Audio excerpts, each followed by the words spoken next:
naniniwala po talaga ako na si Morgana ay si Moira. Pinapalabas lang na napatay siya para paglaruan tayo. You know, Lynette, I feel the same way. Alam ko na yung paggamit ng fake identity, that's so Moira. I just don't know kung saan niya kinuha yung legal documents to support her stolen identity. One thing is for sure, Morgana Go is Moira Rotacio. Ma'am, paano po kaya natin mapapalabas yung totoo? Gusto mo puntahan natin siya?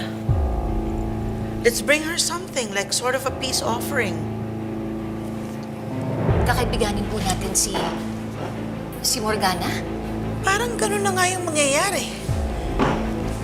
Importante kasi na maging close tayo sa kanya. That's if we are to find clues to her true identity.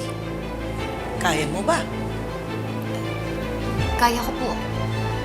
Kung meron man ako natutunan kay Moira, yun yung pakipagplastikan sa kanya. Good. I heard she lives with her mother. Let's go and be friends with Morgana Go. Tara? Sel, nabili ko na po yung cake para kay Morgana. Wow! Mukhang masarap itong cake na binili mo para kay Morgana. Ano?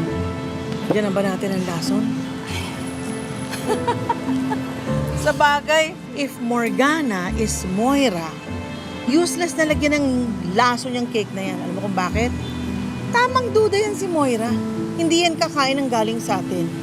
Ma'am Cecil, hindi kaya yun na yung prebang hinahanap natin? Kasi kung si Moira nga si Morgana, hindi niya kakainin tong cake na to. Pwede. May point ka dyan, ha? Tara na. Puntahan na natin si Morgana. Kuya, dalhin mo na kami doon sa address na binigay ko sa'yo. Yes po, ma'am.